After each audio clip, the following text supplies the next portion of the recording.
Hello again, everybody. I'm the introverted astrologer, and I'd like to extend a big welcome to any new subscribers that have recently joined. I have quite genuinely and sincerely enjoyed reading many of the lovely comments that you've left for me. Thank you so much. My aim is to bring impartial astrology to interesting events across the world, and I quite genuinely do my utmost to keep any personal bias out of it. And this is important today because I'm bringing you a video on the American elections. We recently took a deep dive and looked at Donald Trump's progressions going back in time.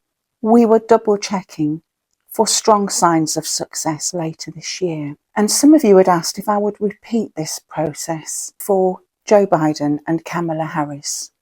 And so today we're going to start with Kamala Harris. We're going to step back in time. And so we'll go to the computer now and see, is Kamala on the verge of a big step up in power? As we start, I'll just point out that I will be consistent throughout this video in using the birthplace as a reference place that we use in any of the returns. I'll also try to show both the Placidus and the whole sign chart where I can. Now, those of you who haven't come across Converse Progressions before, I will just briefly explain that time is a dimension of our lives on Earth, and we view it as moving forwards so that our life events unfold in a sequential manner. But we are eternal beings, and in our non-physical form, there is no time. Time is actually an additional dimension of our earthly material life, and it can actually be manipulated. The famous astrologer Dane Rudyard had actually found that converse progressions yielded events which seemed to him to have a more karmic feel than those events he found using the conventional progressions where we move forwards. Kamala turns 60 years old this October. If we step back 60 years in time, she is minus 60 years old in 1904. And so here we are looking at Kamala's converse progressed year and the day which corresponds approximately with the 5th of November 2024. Now, I had already put together a video on Kamala's direct progressions, and we also looked at her transits and her solar arcs. Just to recap, we could see that her progressed Mercury was moving over her natal descendant and conjunct her south node. Her progressed Sun was nearing a perfect sextile with her natal Saturn, which is on her midheaven here. And so her direct progressions for 2024 were showing an emphasis which would probably be on communication, formal relationships. We could see relationships from the past rising to prominence again. There wasn't actually the plethora of contacts that we could see when Kamala Harris first became Vice President. We knew that Kamala would be having some potentially difficult Saturn transits beginning in the spring of 2024, and I don't believe we have become publicly aware yet of how that Saturn energy has played out. Another transit that we were aware Kamala would have this year in real time was that of Pluto, because Pluto, moving through very early Aquarius, has been squaring her natal Mercury. And so now let's see what main issues arise in her converse progressed chart. Are we going to see some important and fated developments promised? Now, when we use converse progressions, we are moving one day backwards in our ephemeris for every year of life that the person has lived. So these measurements are very slow moving, and we can see them around the central birth chart in green. If we find the Sun, we can see that it is now at 29 degrees and 3 minutes of Leo. It has only moved 60 degrees backwards since when Kamala was born. That progressed Sun is slowly reversing into a close opposition with that natal Saturn on the midheaven. Should we be alarmed? I suspect not, because of the close trine that exists between the natal sun here and that Saturn. They are almost exactly 120 degrees apart, and this is a positive flowing aspect.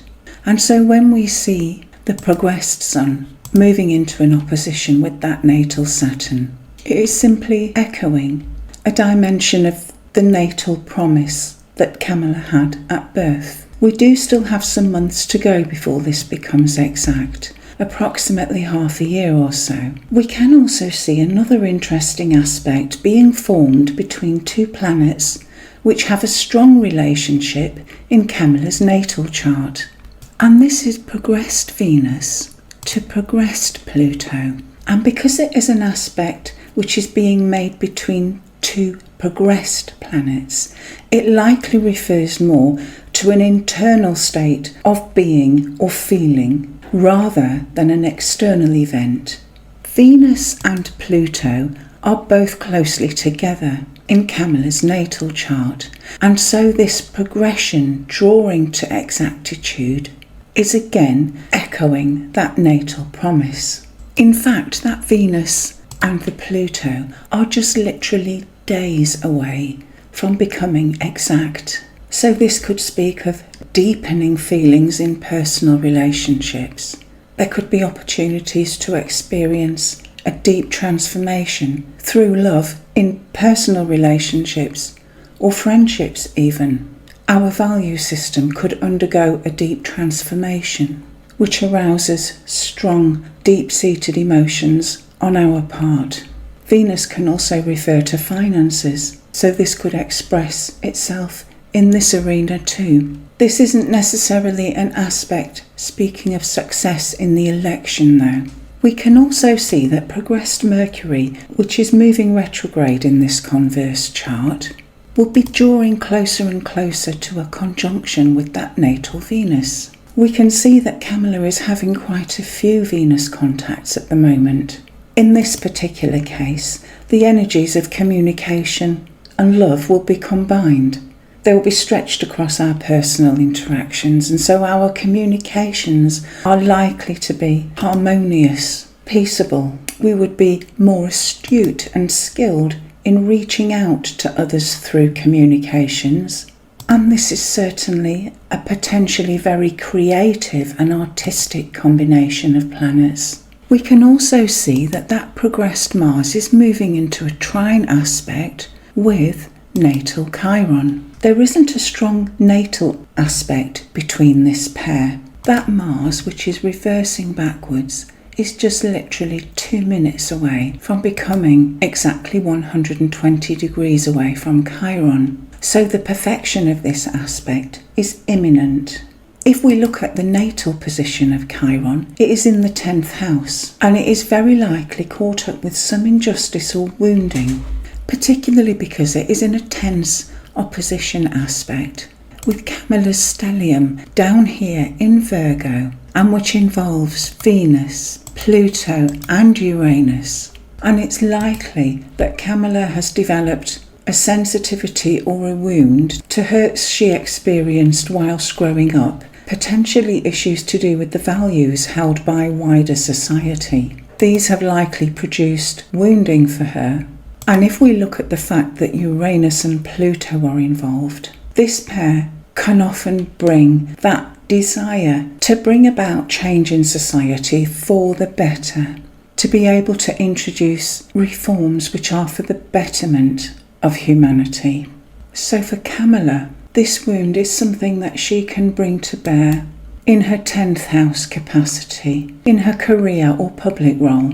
And it could be that progressed Mars pulling into that trine indicates a time when Kamala is able to strike out with courage and sensitivity to confront these issues in wider society. And it's also possible that this aspect will provide quite high levels of energy, higher than we are usually able to tap into.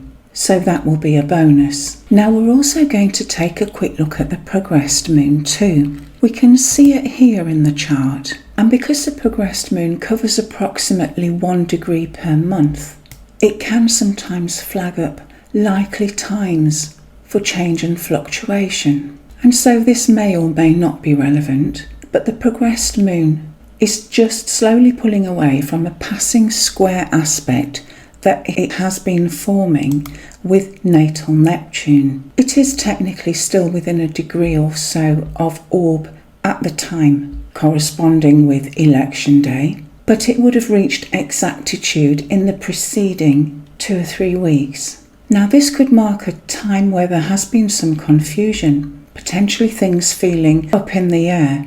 There may have been a lack of clarity and boundaries. Does this speak of a change that is being made in the last few weeks before the Converse election? It is a possibility, but we also can't be certain whether this is something that could manifest in Kamala's private life either. Another important predictive tool that we can use is called solar arc directions. And using this method, every planet in Kamala's natal chart is moved backwards by roughly 1 degree per year for every year of life she's lived. This may sound very similar to progressions, but actually progressed outer planets move very slowly, so we can see that progressed Pluto is still very near its own natal position. Solar arc Pluto, on the other hand, has moved quite substantially by almost 60 degrees, and so we can sometimes pick up important activity that the progressions doesn't tell us about. We can't say exactly when in a 12-month period the aspect energy may play out, but it does seem to be more likely to happen the closer the contact gets. We do have a few solar arc measurements that will come to exactitude within the next 12 converse months, and I will put up on the screen some of the basic meanings of these particular combinations. So for example, solar arc moon will be on that natal Saturn. Solar arc Jupiter will make a fortunate contact with the ascendant-descendant axis, that node and the part of fortune. Solar arc Mercury will soon conjunct the nadir, the part of our chart which opposes the midheaven. And solar arc Pluto is sesquiquadrate to the natal midheaven. We just need to be aware that solar arcs have a little less precision with their timing than we would find with progressions. They would typically express themselves anywhere over roughly 1 year of range.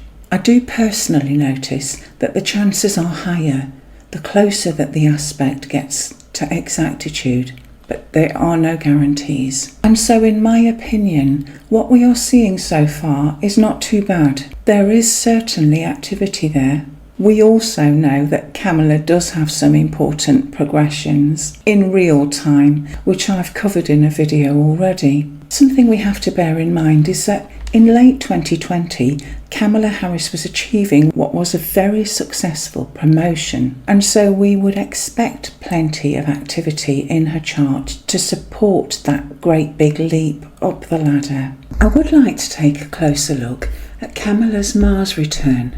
Amongst the significations that we have for Mars are competition and competing, of striking out for what we want and rising to the challenge. Our Mars returns can show where we expend a great deal of energy, and all of this seems very appropriate for a time that encompasses the campaign battle.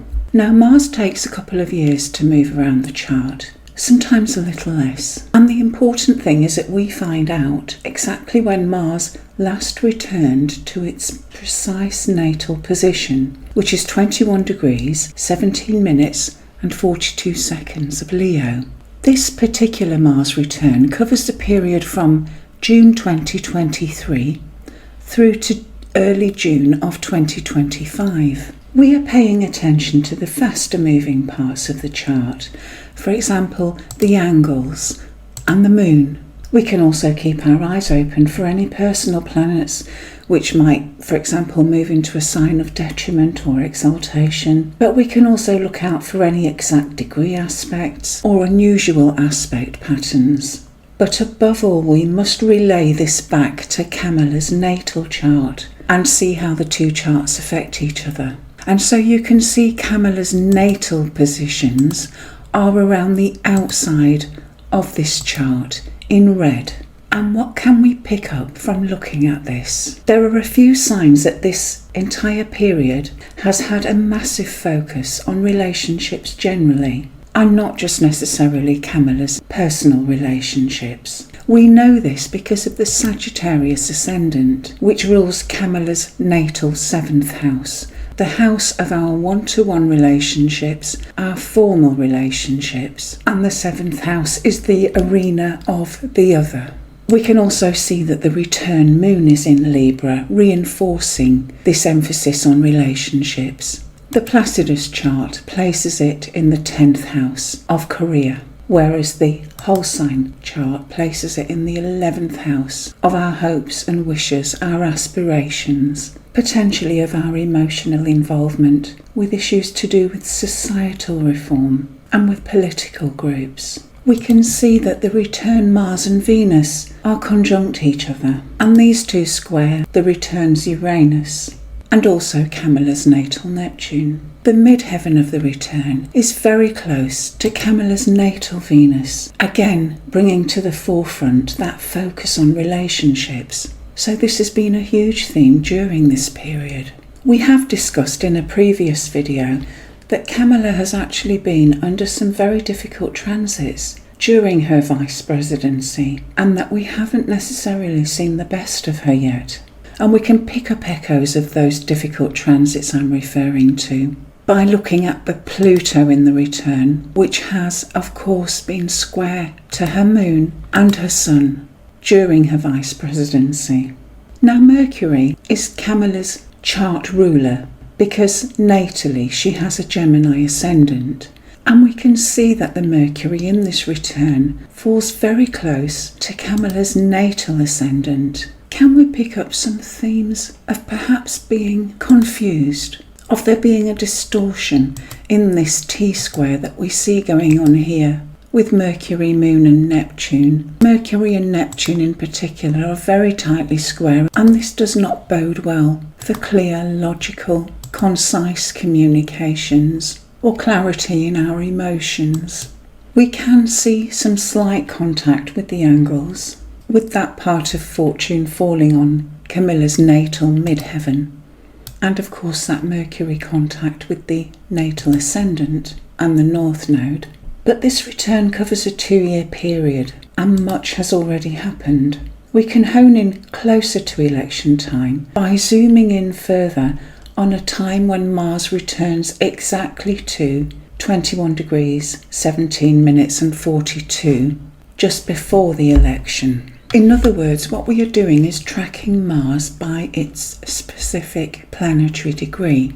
The time at which it returns to precisely 21 degrees and 17 of any sign is on the 13th of October 2024, when it is in the sign of Cancer. We know that this Mars in Cancer will advance slightly further into Leo, but it won't get very far when it will turn retrograde. And so we will see Mars return to this very same degree in Cancer later in January of 2025, but it will be well after the presidential inauguration. So this Mars on a specific planetary degree covers the election period and the new presidential inauguration in January. And we need to look at this return in even more simple terms than the previous one.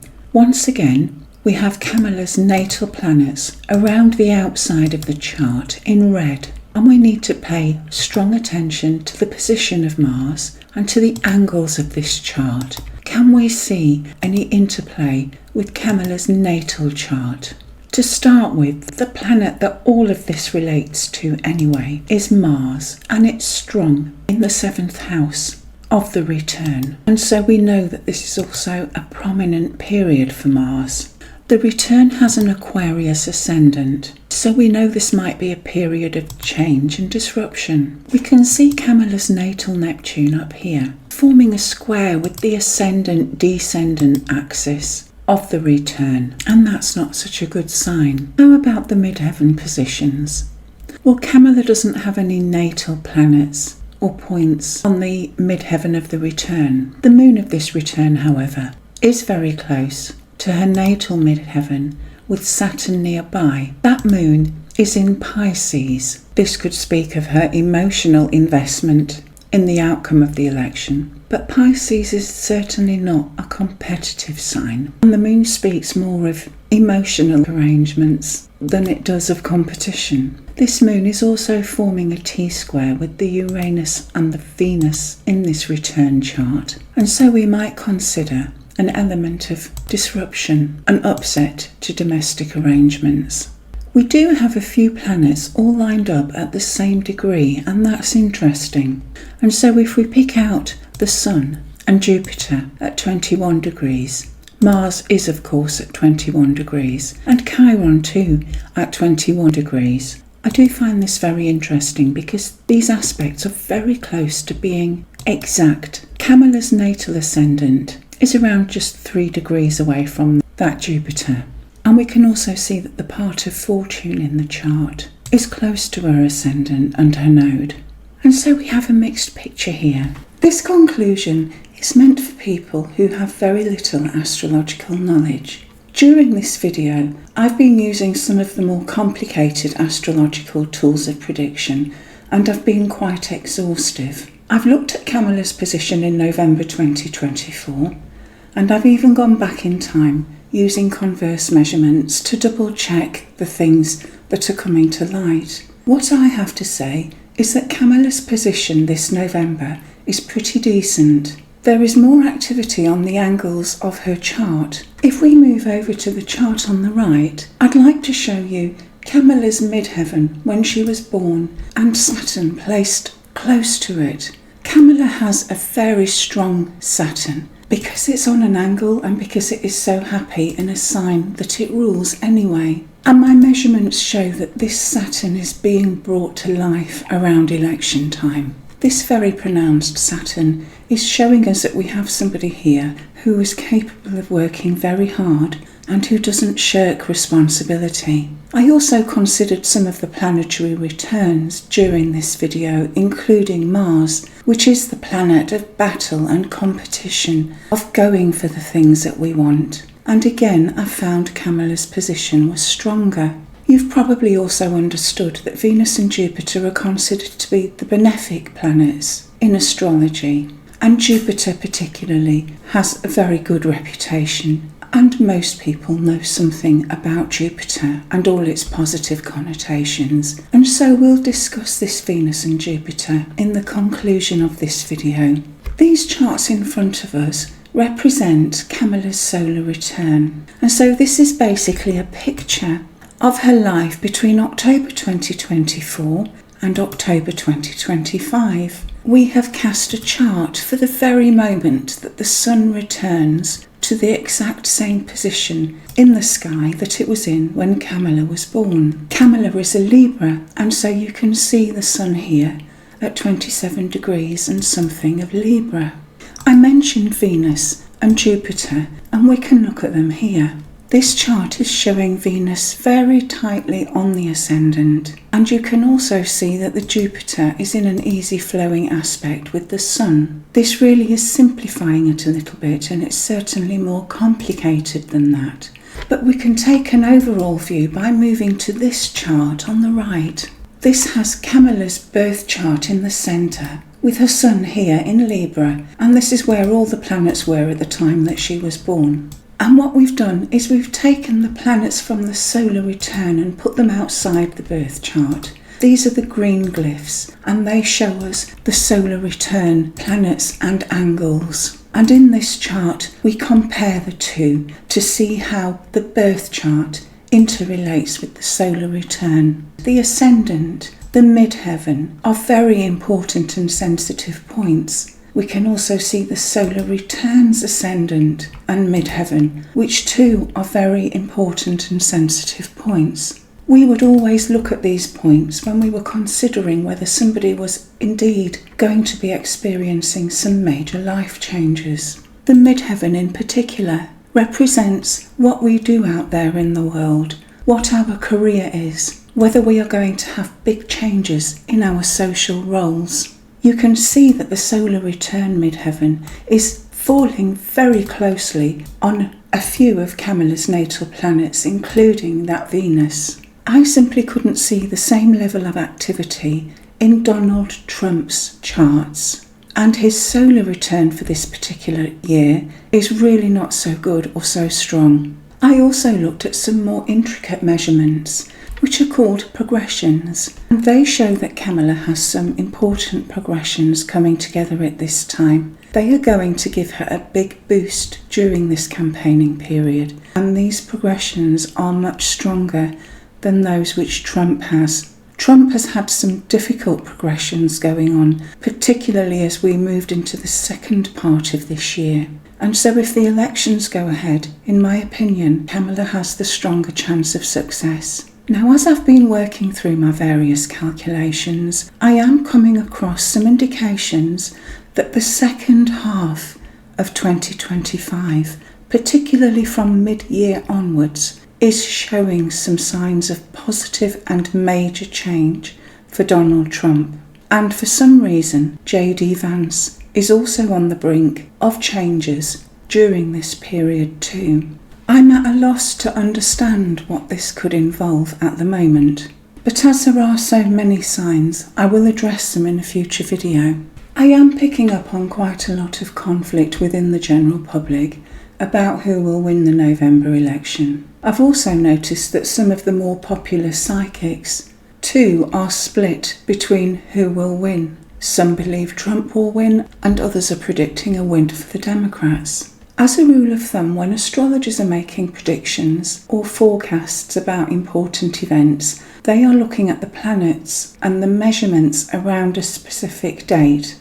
I have specifically been looking at the date of the 5th of November. If that date is delayed for any reason, then these predictions wouldn't hold true. So if the election doesn't take place in November, as we currently envisage it to, and there is a substantial delay of a few months, then in my opinion, Donald Trump's position becomes stronger. And his solar return for his birthday in June 2025, whether using direct or converse methods, is far better. I believe the United States is entering into a more difficult period now, where principles of democracy may be coming under quite a lot of pressure. And there may well be some conflict around this. I've just posted a video outlining some of these stresses that the common people, the general public, will be placed under. And so I'll put the link for this in the video description below. I will be back with you very shortly. Until then, do take good care. And God bless you and your families.